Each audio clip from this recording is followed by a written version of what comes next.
Hey everybody, welcome back to the Tribe of Nerds. Josh, Gabe, and I are here for our last big movie review of the year, at the moment at least. We're talking Fantastic Four, the last Marvel movie coming out this year. And yeah, this is finally a good Fantastic Four movie. Thank God. We needed a win. Yeah, we did. Well, I haven't seen the old ones in forever, so I can't remember if those were actually good or not. But the last one where it takes 2 hours, it takes the entire motion picture for them to become Fantastic Four. Yeah. Isn't there some kind of stupid rollout for like the name or like origin story too? Yeah. Yeah, It's fantastic. Or Say it no, it was Dr. Doom that was looking kind of silly in that one. God. No? Yeah, he was terrible. Yeah, he looked like a rock. Well, so one thing I'll say about the ones with Chris Evans as Human Torch and everything, Michael Chiklis looked great as the Thing. I want to point that out. There were good things about the old 2000s Fantastic Four, but there were also bad things, such as they didn't have a comic accurate Galactus. We finally have that, as we'll get to. True, he's not a big old cloud. There was good things, there was bad things, and then there was the Thing. Yes, exactly. Much to consider. 'Tis the clobbering hour, my dear. But yeah, let's get into this Fantastic Four 2025. So what are your guys' general thoughts on this movie? Yeah. It was honestly it is the best one of the bunch, and I was a little let down for at the end to see them retreat back into just the regular Marvel thing where it's all conditioned by like this need to like not really risk or anything or like harm the audience's comfort. I was honestly expecting someone to die. I'm not saying like there was no way it could be written where like nobody dies. Right. Like I just like thought, I don't know, like it started out so strongly, and I thought I guess it would have more like confounded things to say about family and whatnot. Right. But that being said, it is like it is far and away the most like visually appealing one in a long time, and honestly just probably the best one overall in quite a while. I don't think any of the actors like shined in particular, but that's okay because like as a unit, like as a family, they all work together, which is like kind of what the whole thing is about. Right. And honestly, I was very entertained throughout. Just and for once it's it doesn't have to be an origin story once again. Yeah. Sort of reminiscent of the latest Superman from James Gunn here. They don't feel the need to hash it all over, and they did a very good job kind of like compressing that backstory. And like honestly, my favorite part is probably, aside from like how well the retro futurism looks and how colorful and bright it is, just how much it's like detached from the rest of the franchise. I didn't get a whiff of like MCU isms for like almost the entire thing. Like I had a blast when they were trying to head home from like space. I had like a great time just like watching the setup. The Thing wears a friggin' trench coat again and a hat. Yes. That's good. So absolutely, I liked it. Yeah, all great points, Gabe. Josh?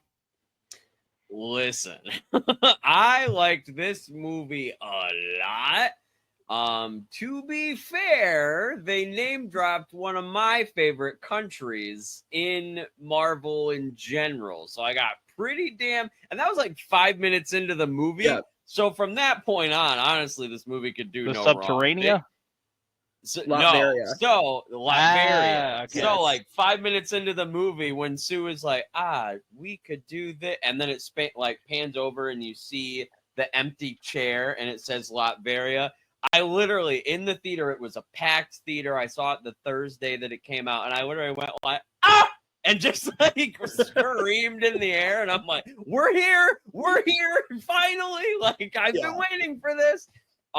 So yeah, really from there on, I was hook, line, and sinker, man. I was in for this movie. Fantastic car, and as Gabe mentioned, the 60s like aesthetic and the vibe were fantastic. I ended up liking this, like the kind of sweater fit way more than I thought I would for like their new outfits. I actually really did dig that vibe, and I didn't think that I was going to, because I kind of always preferred the more like, okay, this looks like a superhero suit, but this actually ended up working very well for me. Some of them, when they broke from their character trope, or even if they embraced the character trope, like Pedro Pascal kind of admitting like, yeah, I'm not that fun of a guy, or I'm not that great of a guy to be around. I'm miserable. It sucks being the smartest man alive. Like, it's just terrible. It's not fun. Sue Storm being like, murder her. She is trying to kill your nephew. Murder her. I was like, oh, all right. Yeah, I was like, all right, well, hold on. But honestly, my favorite part of this movie is also my least favorite part of this movie, which is crazy. I loved the whole team. If you see my name right here, Mole Man. Oh my God. I love Paul Walter Hauser. So as soon as he popped up on screen, I was like, this guy, we're so in. Love Mole Man. Galactus, my favorite part of the movie and my least favorite part of the movie. So he looked amazing.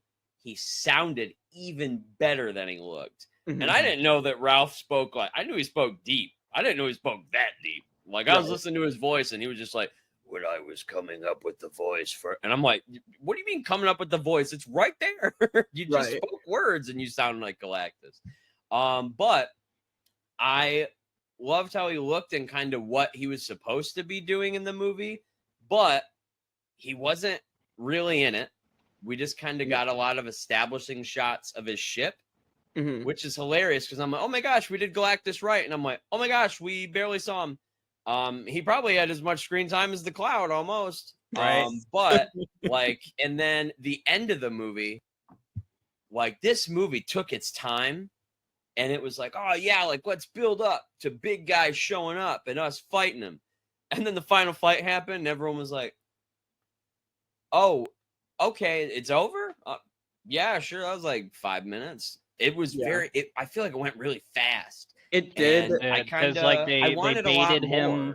They baited him away from the Fantastic Baby, and then she literally just pushed him back into the thing, and that was that. I was happy that they made him intelligent, where he literally looks at the giant like crossing and all of the warning signs, and he just steps back and he's like, clever little bugs. And I'm like, yeah, dude, like, you really think this billions year old, like, this is a celestial type being with the power cosmic, and you're like, guys, we're totally about to get him to sit on a whoopee cushion, and he's not even going to see it coming. You can't hit in a like this universal being with the most basic of tactics. And I was like, what are you guys doing, man? Like, that, no, this is so stupid. For some reason, I did end up liking that Silver Surfer, when she came in, I was like, okay, thank God that, like, number one, she had something to do in this. Oh, yeah. And then number two, thank God that she was able to actually, like, do pretty much like a Doug Jones, like from The Rise of the Silver Surfer, where it's like, I've changed my mind. I don't want this planet to get hurt anymore. Like, I don't want to serve Galactus anymore because of, like, you know, reservations. And so I'm glad that she was the one to do the final push, but I was really hoping to see more of Galactus. But other than that, I really liked this movie. I think they should have cut the clips of them fighting the orangutan. Yeah, the like, red ghosts. Super 8. because the Red Ghost was cut, so all context of that scene was cut. Yeah. But you just see this dude hard launching an orangutan into the ocean, and I was just like, "Where did the monkey come from?" You're like, damn, Like, I didn't know you felt that way about orangutans. Yeah, dude, Yeah. I didn't know we had this problem of super monkeys jumping around New York, and then Mr. Fantastic's like, I'm about to eat this guy into the ocean. So like clearly it's- stuff was yeah. cut. Clearly Mhm. stuff was cut.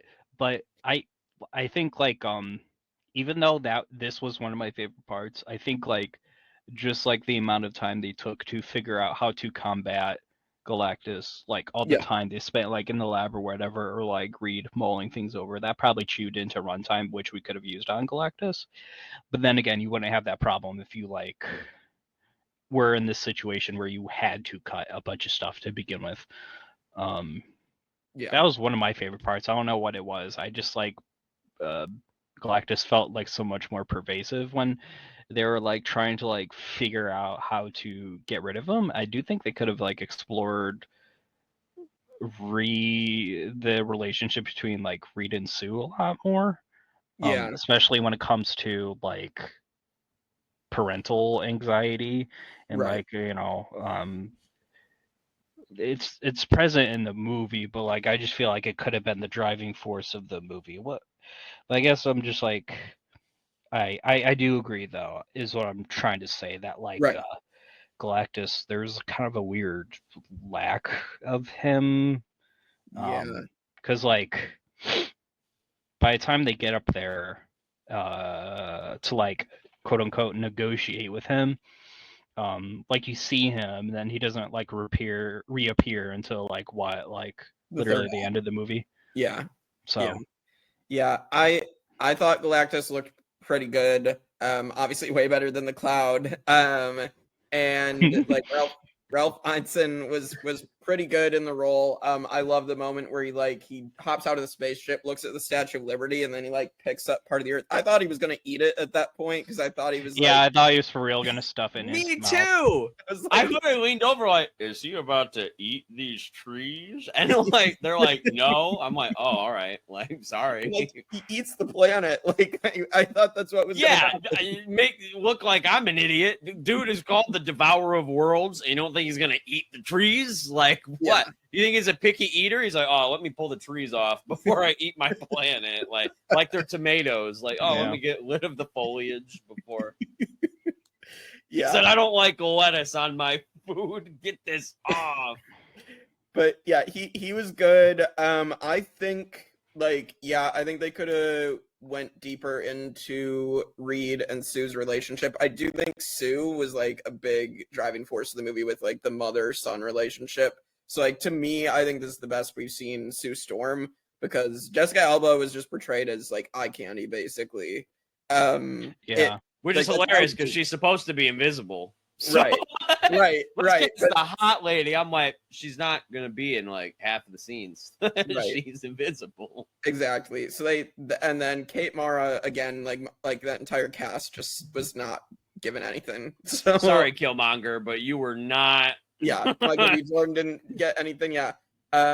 My favorite part, honestly, I thought Joseph Quinn as Johnny Storm was really, really good.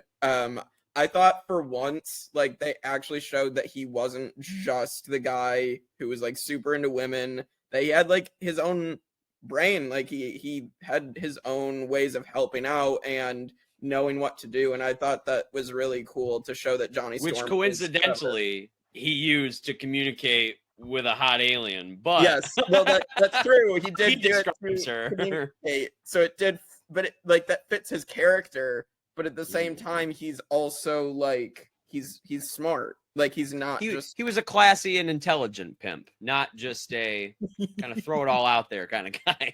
yeah. So I don't know, and I did think sometimes the CGI was like, it was for the most part good. There were a couple times where like the visuals were like, okay, this That looks a bit baby. odd. Yeah, in space. That that was CGI baby. Put that down. I don't want to see that ever again. Kill it. Please. I just saw an interview, like Vanessa Kirby did something where she said, "Oh yeah, the baby was 100% practical." I'm like, It was definitely Where? not. Where? Cutesy looking baby. I think like moments of like Reed stretching looked a little silly, but I honestly Yeah. didn't care because like that might be like my top 10, maybe even top 5 like coolest powers ever, like stretchy Yeah. powers. I Mhm. think it's so cool. It's so underrated, dude. But And he like could they barely stretch.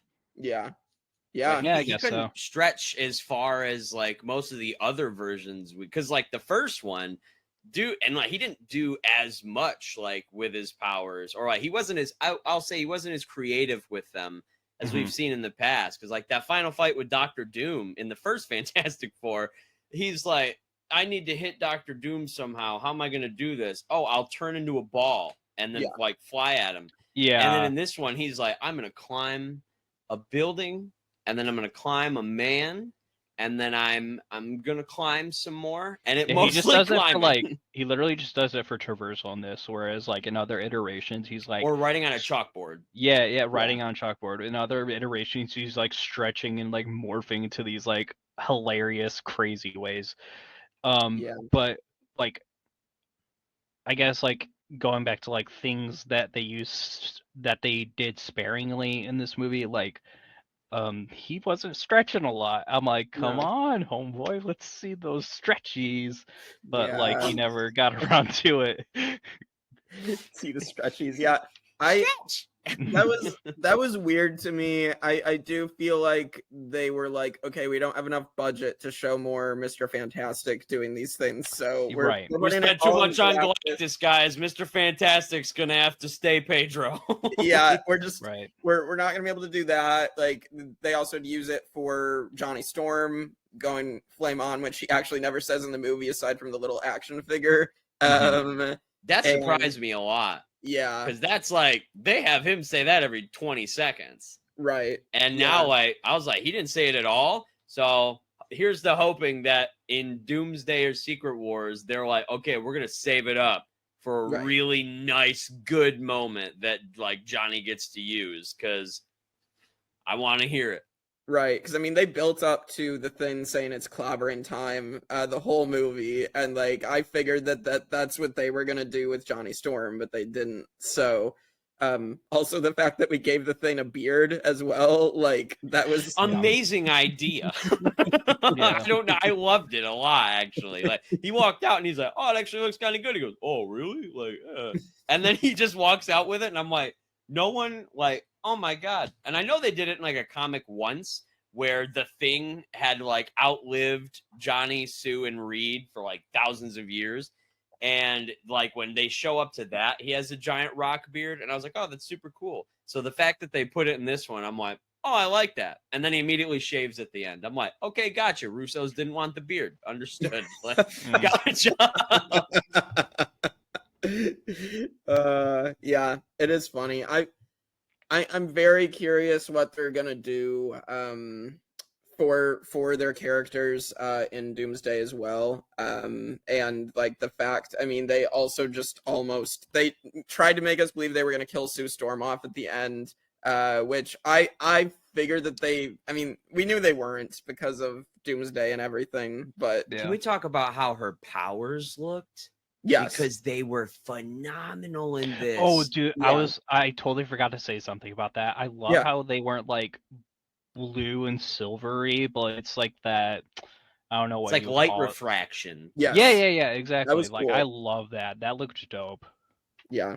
So CGI Especially also, when like I read the article where they were talking about her and Elizabeth Olsen for Wanda Maximoff, yes, because they both had to do a similar thing where it's like when you're using the magic in your body, you're not just using your hands, you're using your whole body. Yeah, So like they did a very similar lean move where they're trying to like support their powers, and I didn't know they had like a whole science behind this, but they Right. were like going through it and talking about how like your body, in order to support it, like you'd have to be in certain positions, and there was like a specialist helping her make movements to do. And I was like, this is awesome.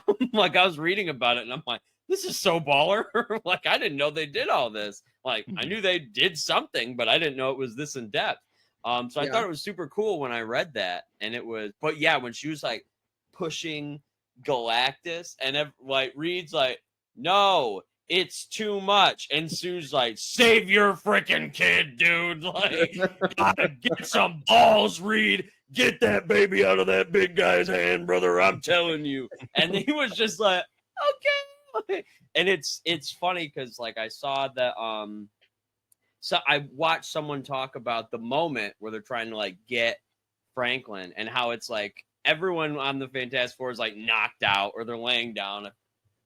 Yeah. Like, oh, Galactus just beat my butt. And, like, he bashed me like against a wall, threw me down, stretched me all up, threw me in the air. But they were talking about the fact that Sue is the first one to hear Franklin cry, and then she just goes God mode. And then all the other Fantastic Four is like, Sue, what are you doing? Calm down. And as soon as she says, like, save your kid, you see like Mr. Fantastic look up and his face changes. Like he didn't even know that Galactus had gotten to Franklin by that point. So, and then everyone's like, okay, lock in mode. Like we got to get serious now. There's a baby in play. Like, whoa.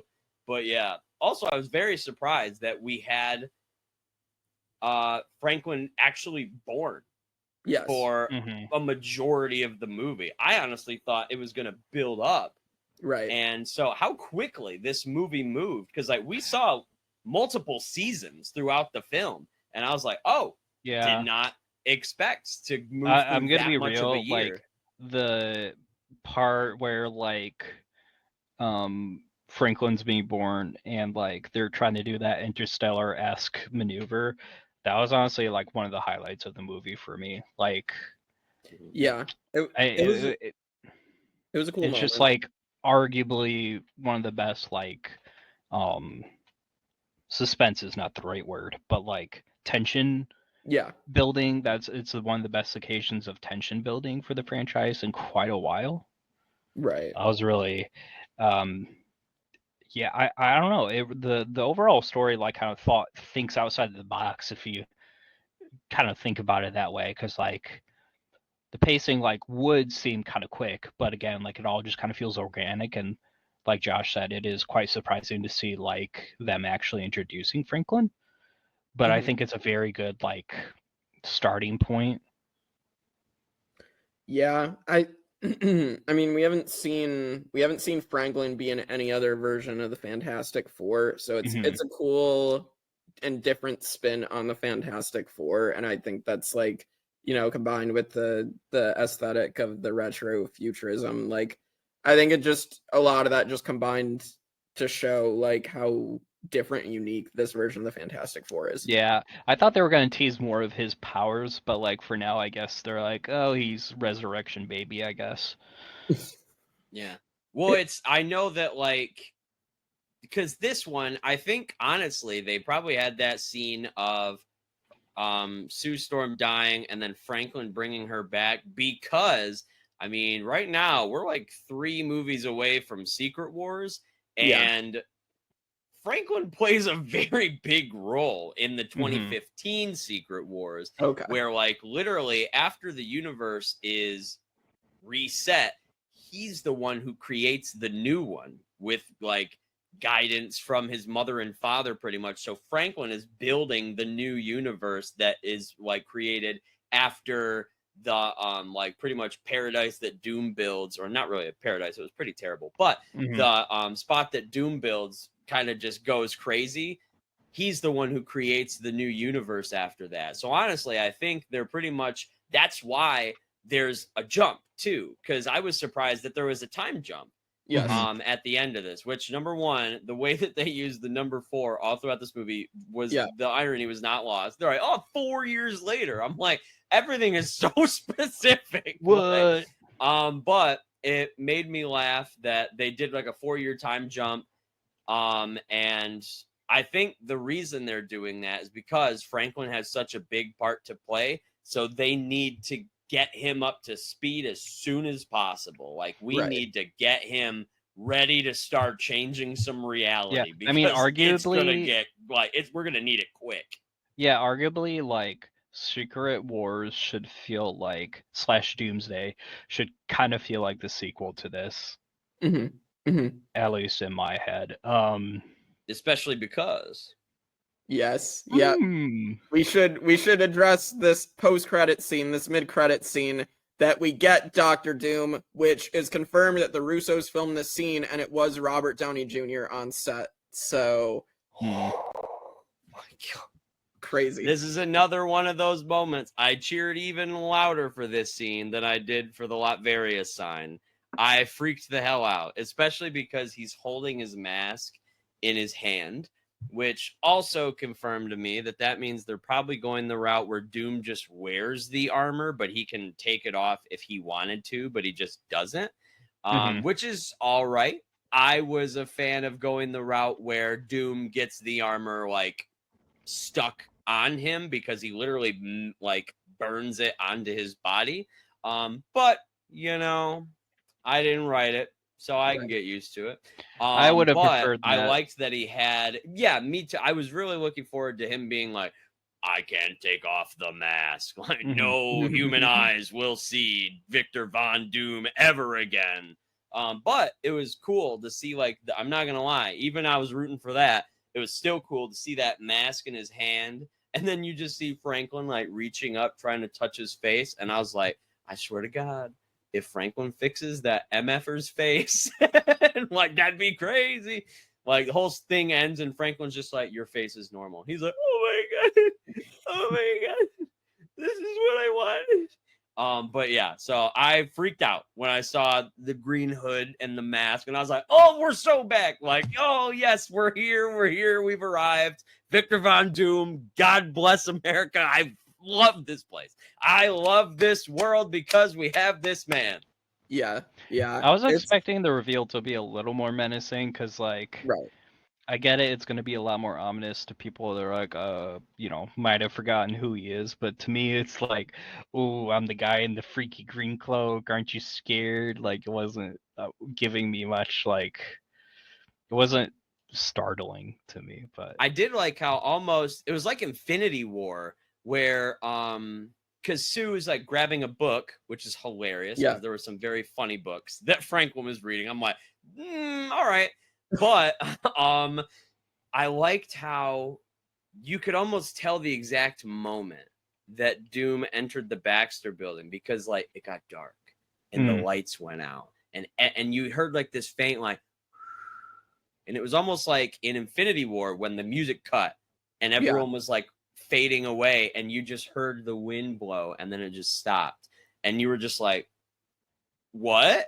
But yeah, so when that happened, and you heard this faint wind, and then you just hear like, movement of some sort, but you don't know what's going on. And you could tell Sue thinks something's wrong because she activates her powers. And then as soon as she rounded that corner and they saw that like hooded figure, oh my gosh, I was like, yep, here he is, ladies and gentlemen. Here he is, the one and only. Yeah, I'm a little concerned at him having his mask off too, because I'm worried that they're gonna try to go down the it's Tony Stark as Doctor Doom route. Like they could absolutely do like a multiversal thing, and so Franklin's gonna heal his face, and then it's gonna be obviously Tony Stark's face. So like, and also like to reaffirm your concerns there, like why else would they do that unless they're like, it's me, Tony Stark from another reality, except like I got screwed over and like kind of became Doctor Doom. Like they wouldn't do that unless they wouldn't do that unless they were like like, here's a montage sequence of his backstory, except something else different happened and now he's Doctor Doom. I feel like they're totally going to play into that. I'm not excited to them to like nostalgia bait us in that regard. Like I think like his backstory should be like very interrelated with them, and like I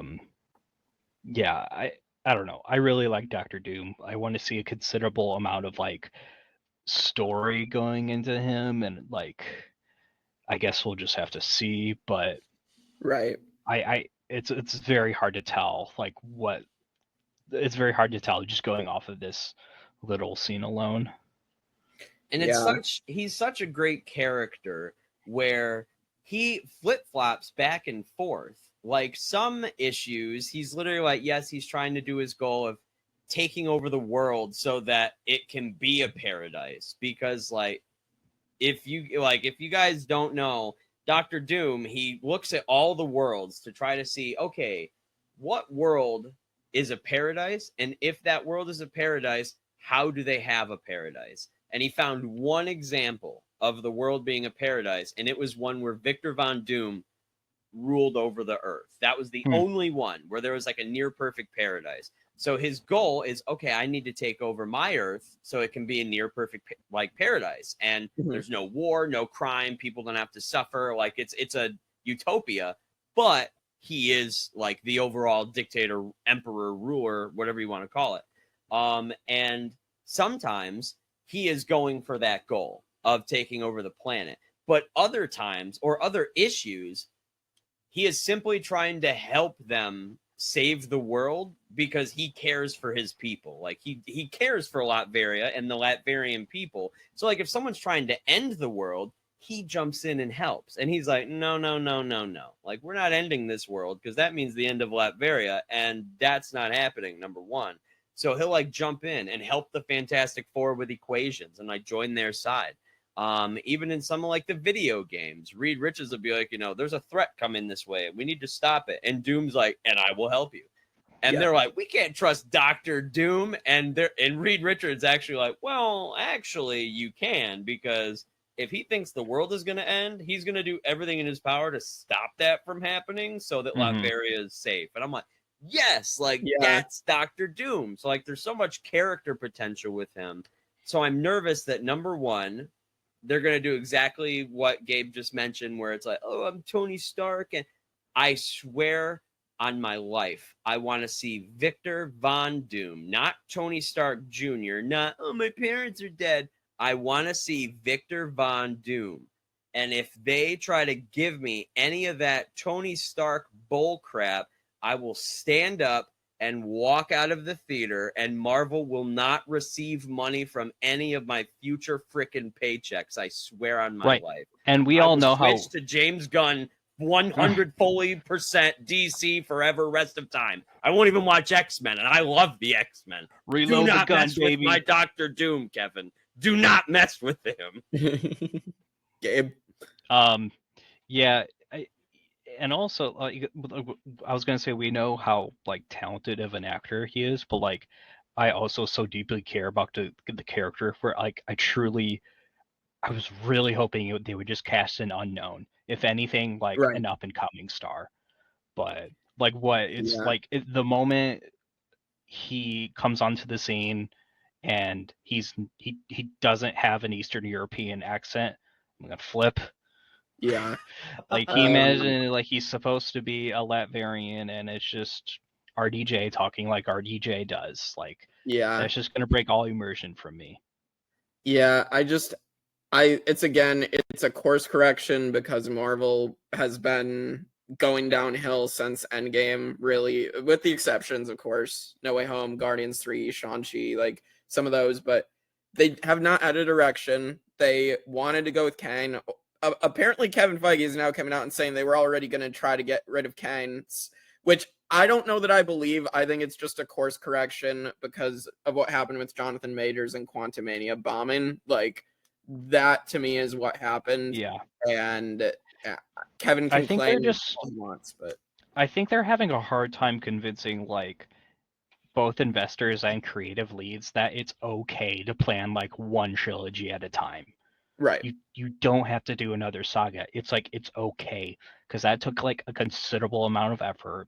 Clearly the industry has like totally changed, and like it's just not profitable to go back. It's just not. So, but like I don't know. Like I'm hoping it's, this whole, I don't even know if you're calling it like an arc at this point. I don't know how many more movies are going to be roped in before Doomsday. You said there's going to be like 3 or something. I just hope it's all one like movie before Doomsday comes out, and then I think there's like, it's like Spider-Man, Doomsday, and then I think it's like one other movie, and then Secret Wars.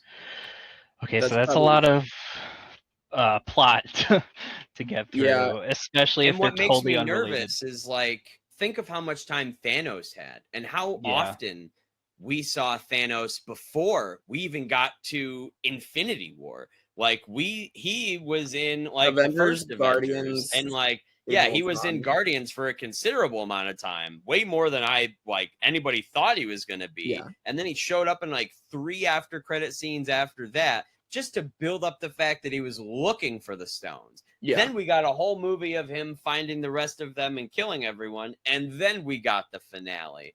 And like this one, we are a year and a half out from Doomsday, and this is the first time that we've seen Doctor Doom, and we haven't even seen his armor. We haven't seen his costume. We only saw the back of his hood and his mask, and the front of his mask. That's it. And like we don't know anything about him. What scares me is like we're a year and a half out. We don't know if is this like Doom traveling the multiverse, or is this the Fantastic Four First Steps universe Doom? Is this 828 Doctor Doom, or is this the universe jumping one? We don't know if he has the regular backstory or if they decided to write it into something different. We don't know if he hates Reed Richards. We don't know because they didn't mention him at all, which is what shocked me. They showed the empty chair in Fantastic Four, but like I expected to hear like, oh, when we fought like Victor or when we fought Doom or nothing. It just seems like this Fantastic Four has no history with Doctor Doom, and we don't know what history this Doctor Doom will have, if it's even the same one. And that like scares me because we knew a little bit more about Thanos than we did about Doom going into Infinity War. So now I'm kind of like, you're about to have this guy facing off against the Avengers and the OG X-Men, and we don't know anything about him, and it's making me super nervous. There's a case to be made for, they could have written this entire story just at like the aftermath or like fallout of like some sort of Doctor Doom fight, or like maybe some kind of interpersonal fight with Doctor Doom. Clearly he hates Reed's ass. Like there's a case to be made of like kind of making the story and the kind of impetus of that, but they didn't. So it's a lot of story to get through. And like I mean, Josh just mentioned like we don't even know if it's like regular old Doom or if it's like multiverse hopping Doom.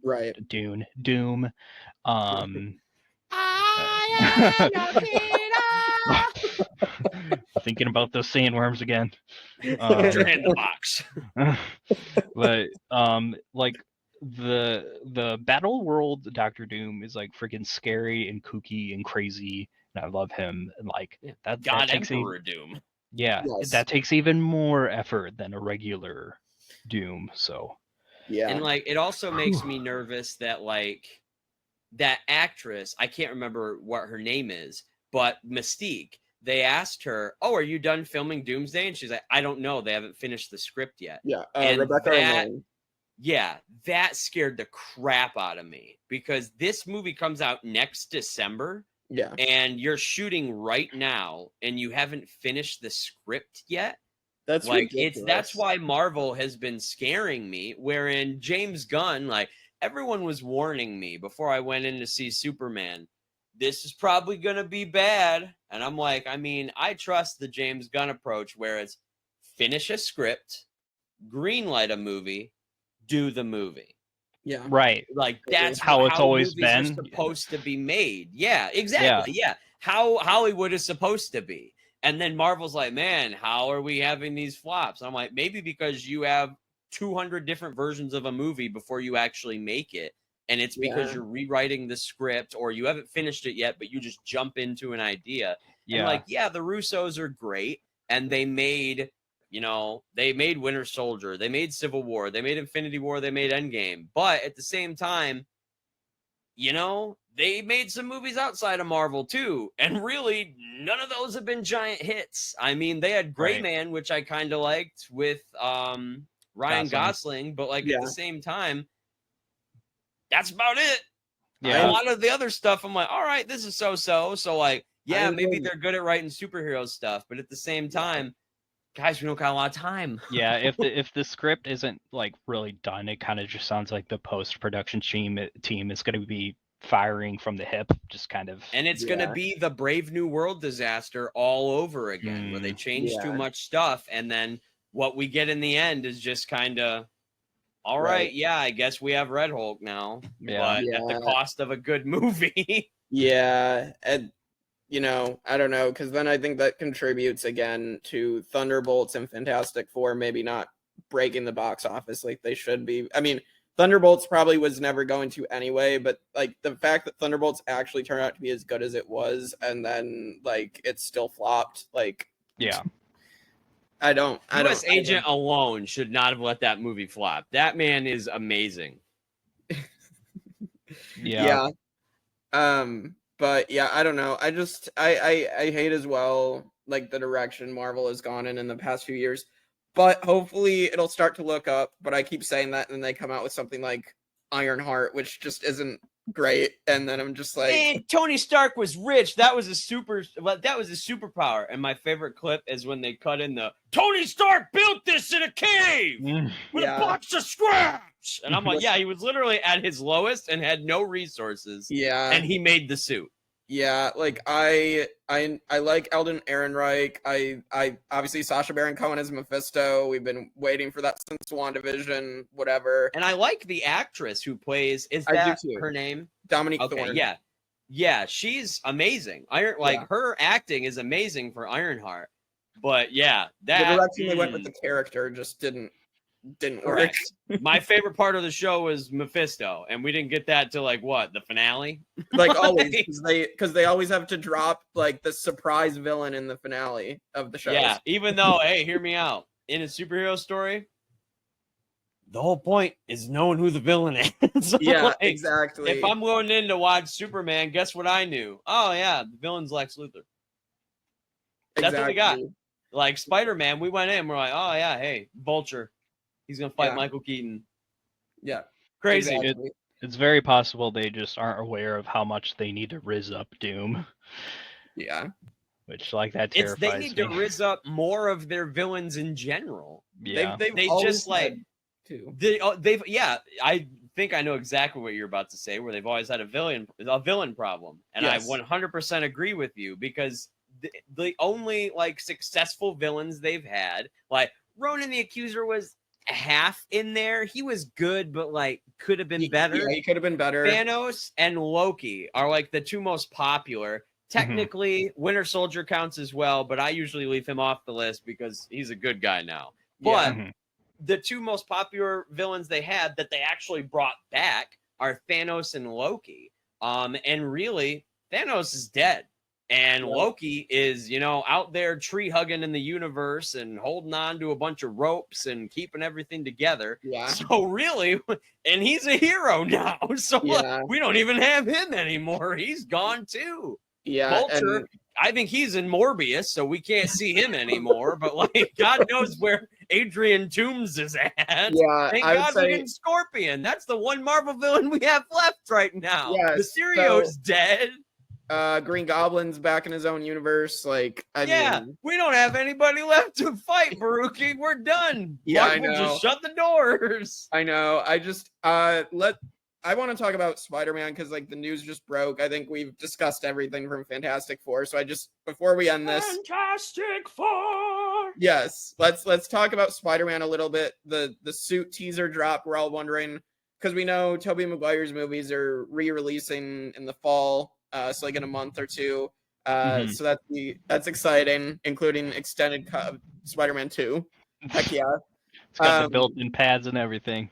Yeah, the built-in. This is the suit I wore when I was going trick-or-treating and when I was going grocery shopping with my family. I would always wear this suit when I was a kid. And you can see on the inside tag, if you guys never knew how old we all are, on the inside tag, you can see that it has the Spider-Man 2 logo with Sam Raimi's Spider-Man when he was fighting Alfred Molina's Doc Ock. So this is that Spider-Man suit that I got when I was a kid. I actually had one with web wings. I never saw many more of those. Yeah, that is cool. We never saw those in the movies. Other than Tom Holland, we got the web wings Tom now. Holland wore it for a moment. But And he's Yeah, also I the only didn't watch- Spider-Man to get 4 movies. yeah, that's true. I did not watch this trailer, but what's the But suit look so the like? teaser dropped the suit, and then all of a sudden we got earlier today we got another teaser. So Tom Holland's in like this airport lot or this airport like studio, and Looked like the Doomsday announcement lot. yes, that's Okay. what I like. That's what it. They just looked have like. one warehouse they use for all their Warehouse, yeah. announcements now. Yeah.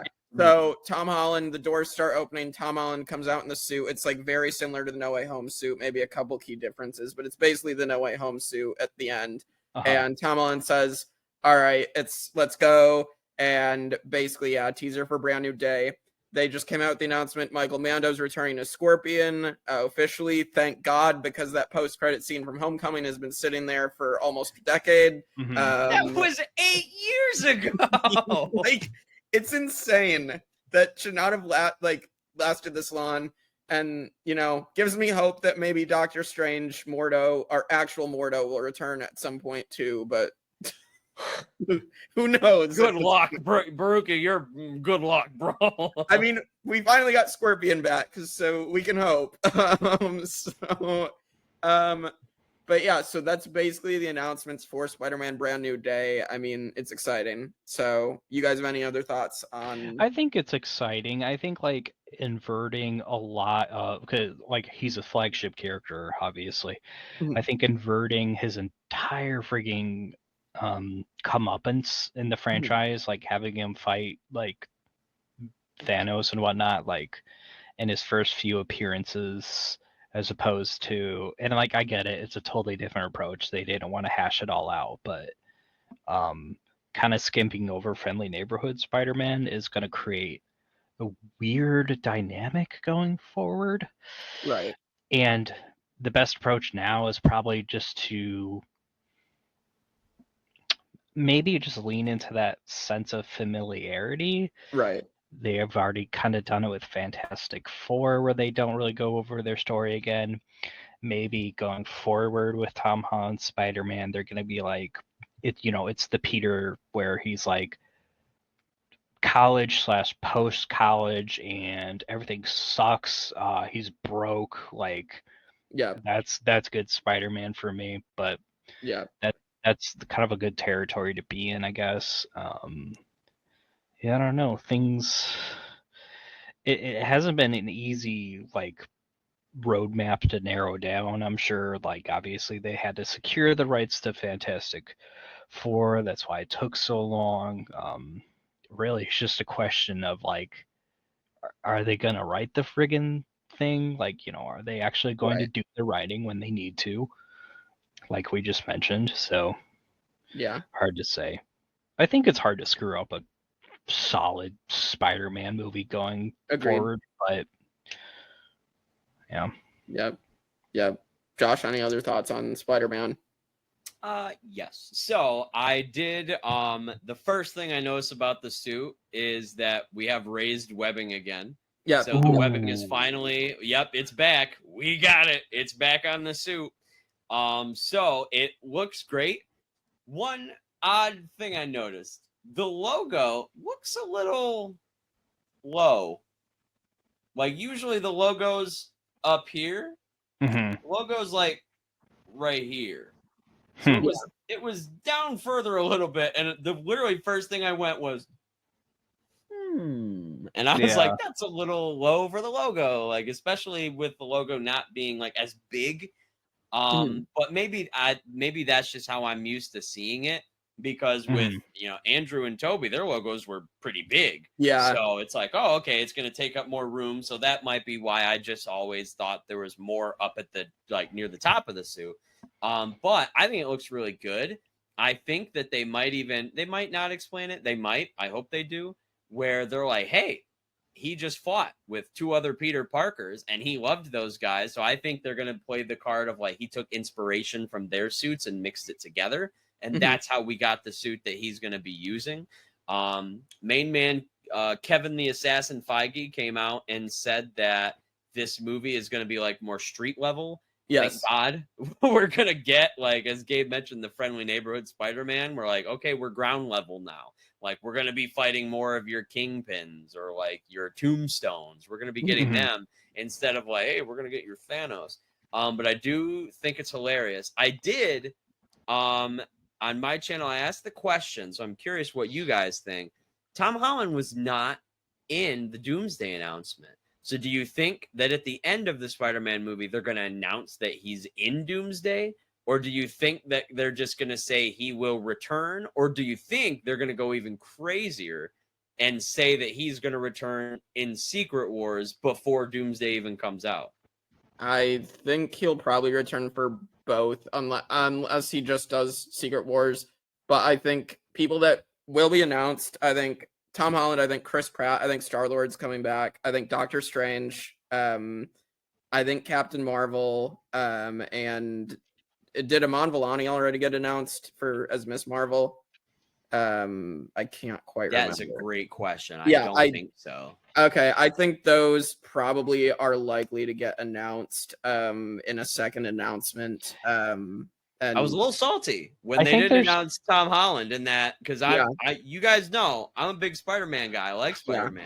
So the fact that he there's- wasn't going to be in it, Yeah, if there's any involvement, they'll probably save it for afterwards, but it's also just like we already knew another Spider-Man was coming, so it's like, I don't know. Also, like, sometimes he truly just has his own bullshit going on. Yeah. Like, at least in the comics and whatnot, like, sometimes he's just not there. But also, it'd be nice because, like, he could potentially meet more spider people. So that's a very good question. I don't know. Yeah, it's interesting. Close this out. Let's give our letter grading for the Fantastic Four now. So for me, I'm probably gonna give it an A minus. I think it was a really good time. It was like something that actually felt like these were the Fantastic Four. They actually felt like characters and the best versions of the characters. I mean, you could definitely make the case for maybe Ian Griffith or Michael Chiklis in the originals as being better versions, but I think we got the best Sue Storm. I think we got the best Johnny Storm that we've ever had. So that's cool. So and like I said, aesthetic was cool. Galactus looked great. Can't really complain. So was a good movie. I want to say like B. Solid. A minus.